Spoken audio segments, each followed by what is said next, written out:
Alright, man, y'all know who it is, man. It's Hustlemanfatz. They don't know who I'm with, man. Fat Trel, man, aka Fat Poppy, aka Fat GLIZZY, aka Fat Popular, aka Mr. Fuck Your Bitch, and all that there. And all that there, man. Man, what's good, man? How you living, man? I'm okay, man. Can't complain. We still breathing, we still alive. Where you going? Alright. Bitch, where you going? You look like a porn star. Got me beeping no horn, come fucking my foreign car. All of that ass, I know you're not going far. Cooking them chickens, the kitchen, the whip, and the short job. Oh my God, her pussy fat. What a man, first thing I'm gonna pop the topic off with, bucks that everybody in the city, everybody global wanna know about. Is the shot GLIZZY and Fat Trel squash or the altercation, or whatever you wanna call it. I don't wanna call it a beef. Yeah. Whatever you wanna call it. Let's talk about that. How did that come about? Well, first of all, you know, a couple of few old head good men put the situation together, and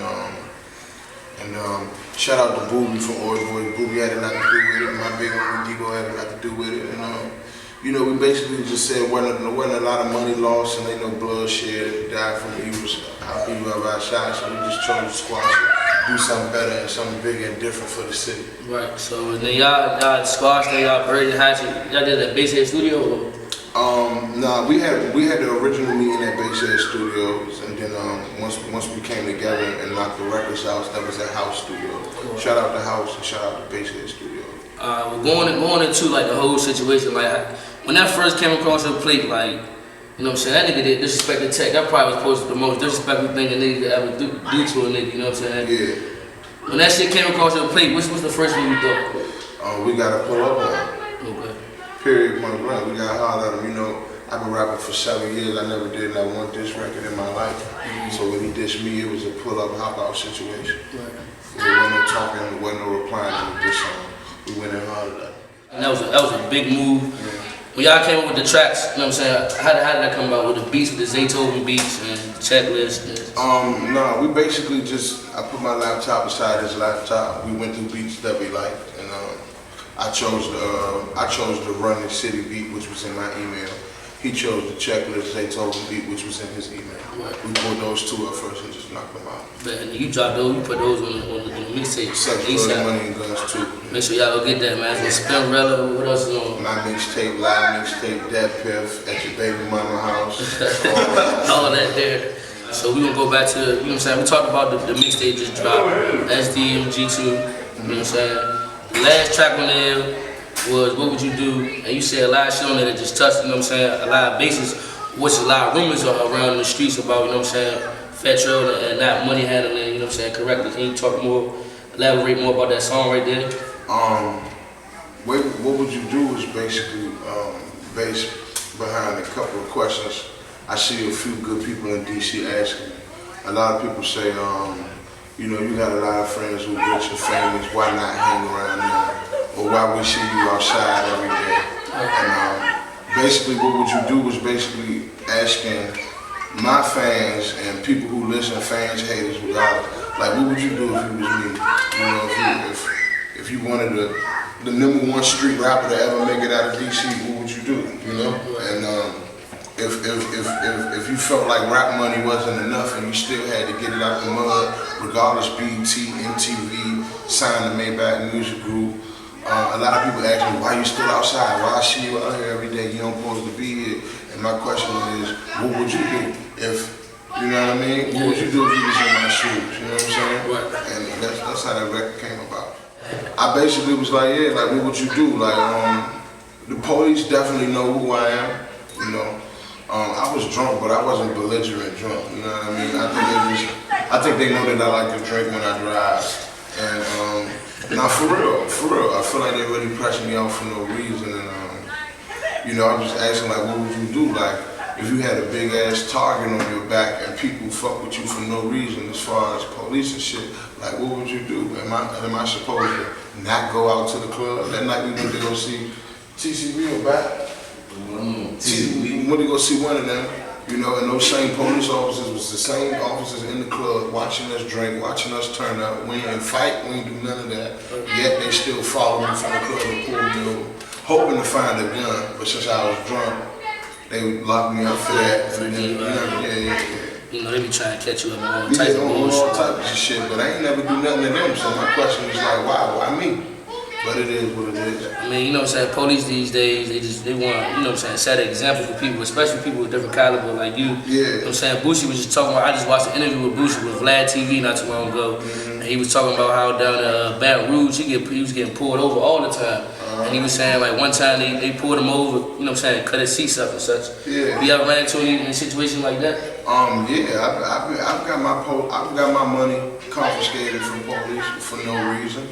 I can remember one time when I was real young on 16th Street, police told me we'll let you go if you take your chain off and throw it in the grass. Like for what? That's petty. You know what I'm saying? Just throw it in the grass? Yeah, but I did it and they let me go. They just let you know how much they don't want to see a niggas to see. Right.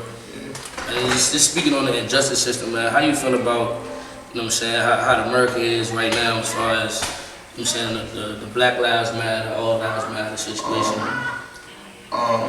I definitely feel like I'm a firm believer in all lives matter, man. And I say that because niggas ain't the only one getting killed. If you really check the statistics, police is killing more Mmg'S and Mexicans than they are African Americans. That's really true. You know what I'm saying? And like I said, I'm the type of guy, if the police tell you back the fuck up, back up. When I get pulled over, my hands in the air all the time. You check the dash cam footage from my last arrest, they kept telling me put your hand down. I'm like, no. I don't want y'all shooting me for no reason. I just feel like everybody should be smarter. Now, I ain't saying I don't feel bad for Mike Brown and Freddie Gray and all those things that happened, but I feel like they could have handled it different. If you comply with them, you won't get killed. But their mission is to kill you. So I feel like, you know, you should be smarter than that. Right. So you know what I'm saying, but just to tie on to that, you know what I'm saying, so you came from the streets, killing and drug dealing. Something that I really respected Kevin Gates was saying was, a lot of people now want to say all lives matter. But he was saying, but we be the same people that kill somebody and go to their funeral. Yeah. So, but act like that shit ain't nothing. So like, how did that tie into like your thinking process about the all lives matter situation? I definitely agree with Kevin Gates. When a black person get killed, the whole black community want to get up and go against the police and say Black Lives Matter, but when a homie die in the street, don't nobody know nothing. That's a double entendre. That's why I don't support that Black Lives Matter shit, because I got niggas who still dying in the streets. I got niggas who just broke my little homie leg inside EAZYFILMZ, you know what I'm saying? We still living through that shit. People ask me why I don't post on Instagram and support the Black Lives Matter movement, because police been killing my niggas. I feel sorry for everything that happened to Trayvon Martin and Mike Brown and them, but them wasn't my niggas. Right. They killing my niggas, so I gotta take care of what's going on at home before I can go support a nigga who got killed in Florida. That's just law. I mean, there's rumors out in the streets that say Trel lost his house. Is that factual, or you know what I'm saying, you not want to speak on that? No, I ain't lose my house. It's just, when it came time to re-sign my lease, the landlord was like, we don't want you here. Now, at the same time, I never threw a party, I never threw a cookout at my house. Right. You know, definitely never sold drugs out of my own house. I just felt like my neighbors felt that I was too young to live there, and that I didn't work hard enough to have such a big house. But they don't know how hard I work. Right. They don't know how much money I put in that house. Yeah. You know what I'm saying? That was my first, me personally, that was my first house to myself. First time in the home. Before I got shot, we got evicted from every house. You know, you ask my little brother that everywhere we lived at, we got evicted due to DC police. So I moved to Maryland to get away from that, and then Maryland police start fucking with me. You know what I mean? So they just don't want to see a young black successful man who dropped out of 9th grade, who said fuck college and made a lot of money. They just don't respect it. Right. So it is what it is. So is you looking for a new home now? Yeah, I got several new homes I'm about to move in, but it's just, they in Maryland, so it's Josh skeptical. You feel me? Now, I'm thinking about bringing it all the way back home. You know, I just found a 5-bedroom in Northeast. I ain't gonna say where. I just found a 5-bedroom in Northeast. You know what I'm saying? And I'm pretty sure it's near a college campus. I'm pretty sure them crackers, when I move in there, they're gonna feel some type of way too. It's just they don't want to see me do nothing. They don't, especially the police who watched me grow up, who saw me get shot, who saw me sell cocaine. They don't want to see me in a 5-bedroom house. with a $100,000 car, $34,000 Rolex. They don't want to see none of that. That's you know what I'm saying? So I'm pretty sure that harassment ain't gonna never stop. Man, just to switch it up, I like to go rich out there doing the interviews just to be on some funny shit. You know what I'm saying? We talking real serious. Say you like a college campus, you still fuck with them bitches up at Howard? Of course. Of course. I feel like you might have saw my tweet. I feel like God created Howard University for niggas like us. Go up that jump, fuck all the bitches, take over the dorm. Yeah. Put a couple packs in that motherfucker. Shit, and go off. That's real shit though. Speaking of college, man, you got a lot of fans at colleges that don't be like able to afford the book fat Trel. Will you ever like, you know what I'm saying, at the casual hop, maybe slide to a college or, you know what I'm saying, on a humble tip? I've done that multiple times. Okay. We popped up on Eastern Maryland Shore multiple times, West Virginia multiple times, Howard University multiple times, George Mason in Virginia, ODU, VCU in Richmond. We've done that multiple times. I don't have no problem doing that, but it do get to a point where I gotta feed my children, I gotta pay my bills, so a lot of things I can't do out of the kindness of my heart. I really gotta pay bills. Nah, for sure, I definitely understand that. I'm only speaking on my behalf. Me and my cameraman, EAZYFILMZ, we go to Frostburg. Okay. We been trying to get y'all out there, out of Frostburg. You got a lot of fans, shout out to Frostburg. One thing about that, Frostburg got money. Yeah. Them white people don't want to spend that money. And I ain't charging the arm and the leg. You feel me? That little money that they can spend on me, they gonna make it right back in tuitions from every student. You feel me? That's just them being petty. Another thing I heard from Frostburg was that my shows cause riots, which I wouldn't lie. My shows make people fight because of the type of music that I make, and everybody in there getting drunk, they turning up, they having a good time. But they'll book a rock show, and them motherfuckers have mosh pits, had motherfuckers riding, turning police cars over and all that. My shows don't do that. It's just because of the color of my skin. That's all that is. Shout out to Frostburg though, Wayne, man, you still getting money. Shout out to Mercer, man, 144 Wood Street, man. Man, his house fella, man, he an ultimate fan of Fat Trel, man. We had a cookout out there, and we was on top of the roof. The roof fell in. I don't know if y'all ever seen that shit like on Twitter. Nah, that shit was cool. Some people got injured, but you know what I'm saying, they was straight. He messed his arm up. Whoever got injured, yeah. What is that, Frostburg? Frostburg. Yeah, they need to pay up. Yeah.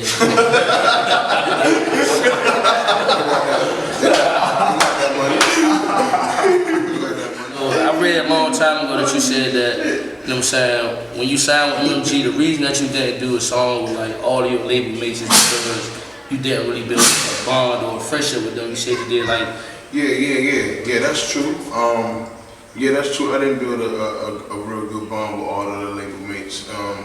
You know, I made a song with every artist on Mmg'S, but some of those songs didn't get released. I'm the type of person, I'm not gonna ask why, you know, because it really don't matter to me. I make music for the streets, and whoever don't fuck with me, they don't fuck with me. If they do, I love you more, but it ain't about nothing. Shout out to the whole Mmg'S. I got nothing but love for the whole WM.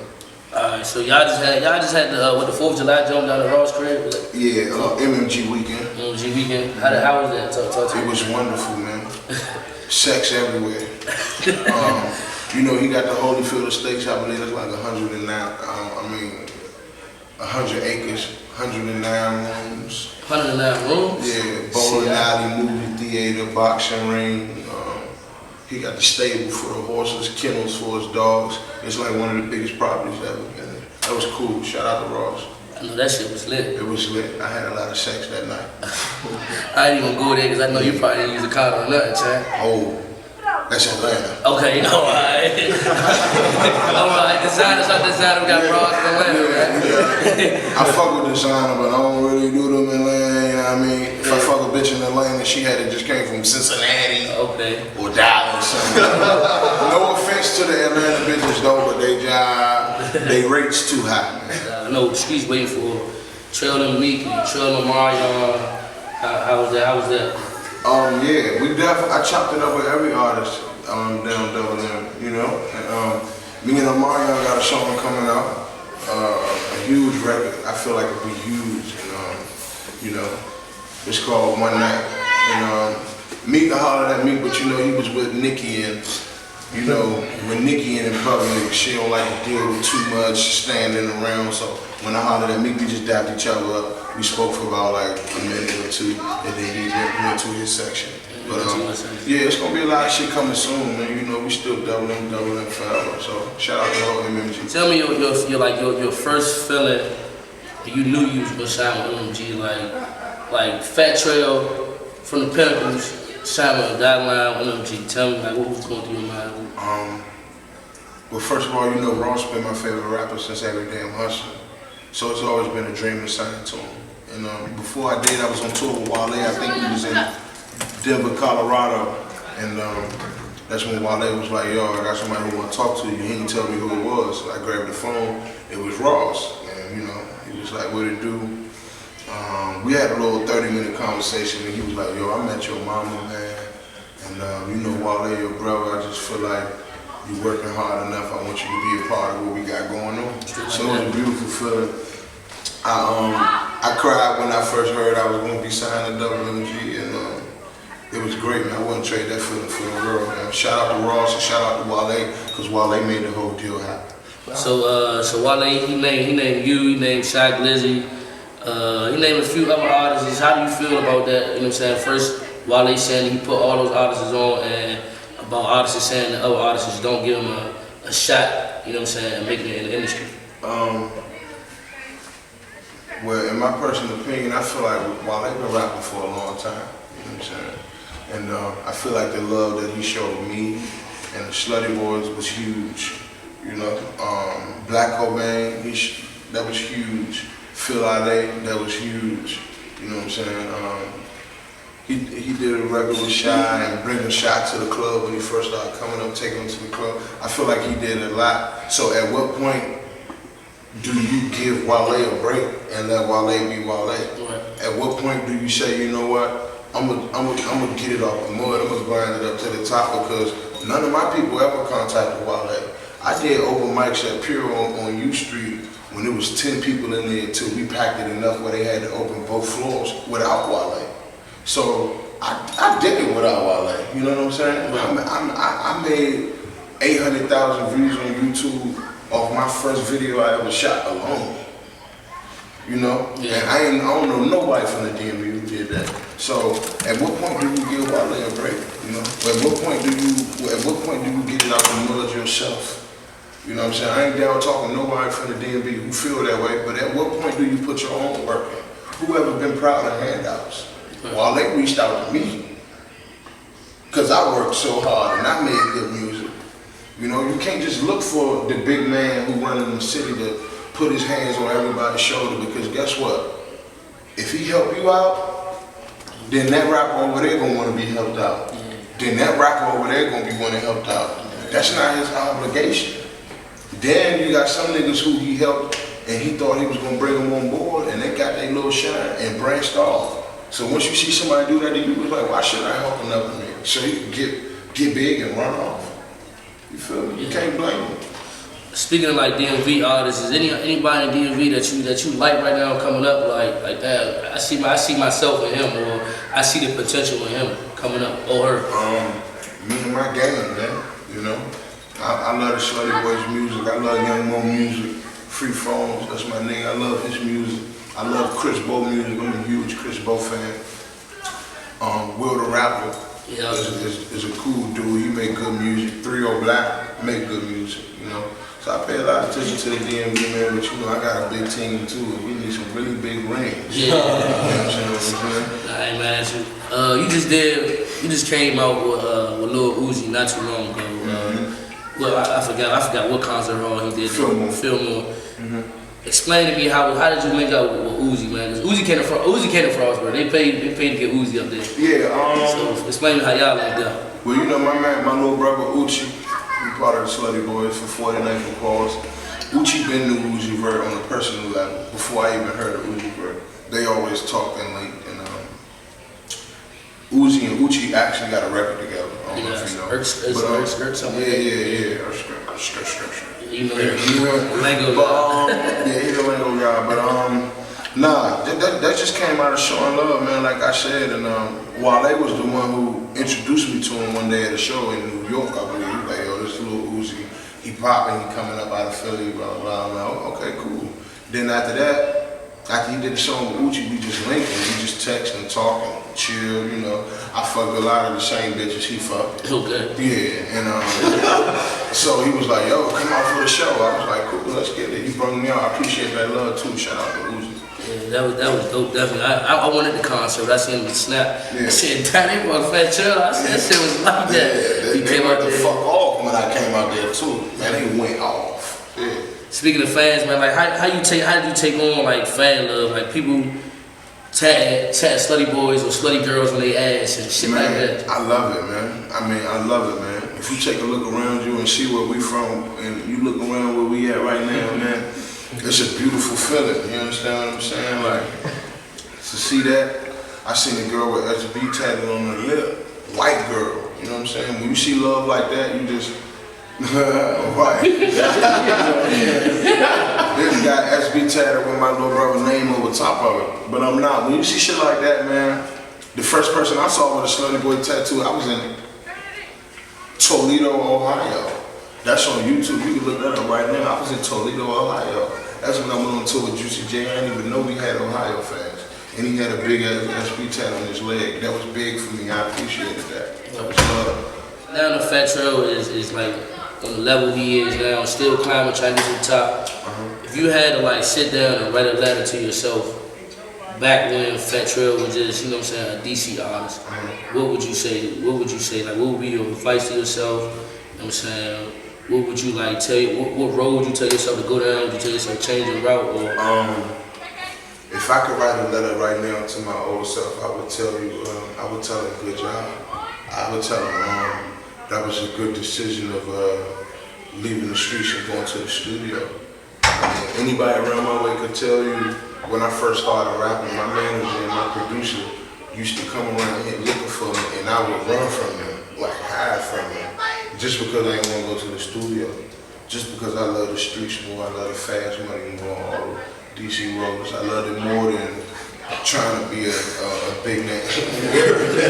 I love it more than trying to be a big name artist, but you know, certain situations that happened where I was like, you know what, let me try this and let me go full-fledged with it. And at the beginning it was hard, man, you know.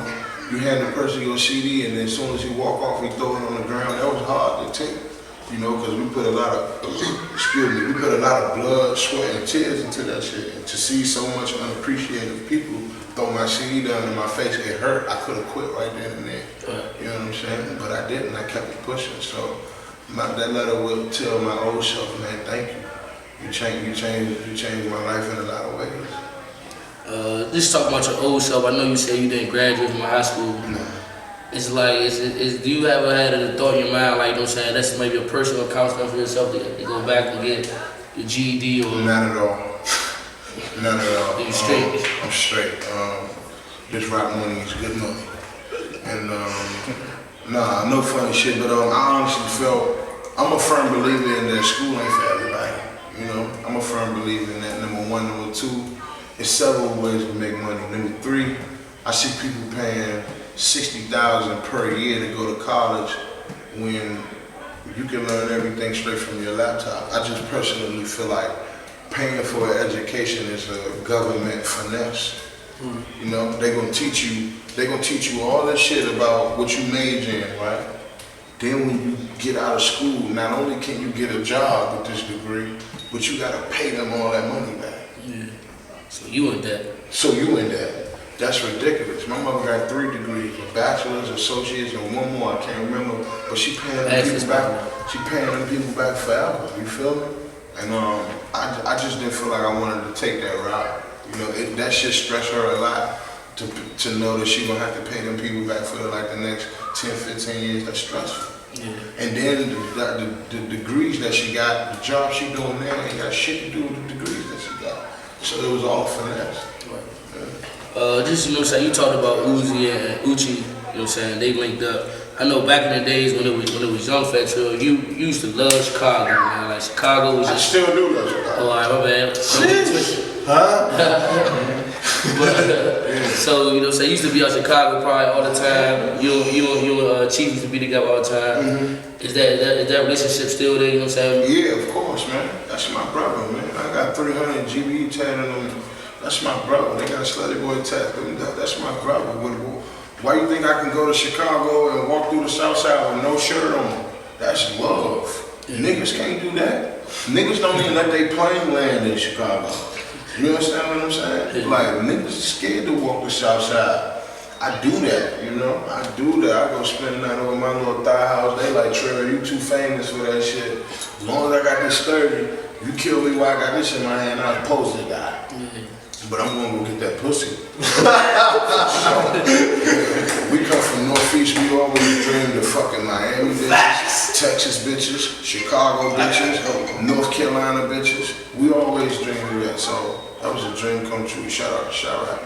Alright, so speaking of Chirac, man, I see, so you just dropped a sneak peek of the Snap Jump earlier today. You and Dirk. Yeah, shout out Lil Dirk, man. Dirk 2 times the album in stores, man. Go cop that. Shout out Dirk.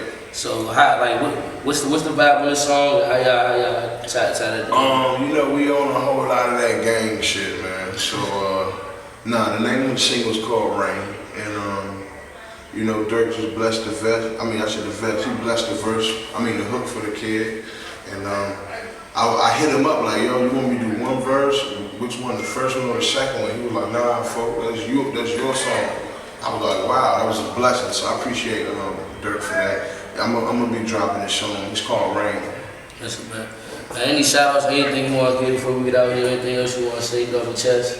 Man, you know, Mmg'S till I die, Slutty Boy gang till it's over. Shout out my brother Young Mo. I think he finna sign with BWA Breadwinners Association, Kevin Gates. Shout out to the whole Northeast, Northwest, Southeast, Southwest, the whole Washington, D.C., Maryland, and Virginia. Most importantly, 1600 block of East Street, Rosedale, 18th for D, Pinnacles, Bennecourt. That's the love right there. And that's where we at right now. To let y'all know, I pulled up, motherfucker. In the trenches. You hear me? In the trenches. Me and my cameraman, EAZYFILMZ, we out here, man. We drinking that shit. You already know. We out here. Big car. Bitch, where you going? You look like a porn star. Got me beeping no horn. Come fucking my foreign car. All of that ass, I know you're not going far. Cooking them chickens, the kitchen, the whip, and the short job. Oh my God, her pussy fat. What am I do with that?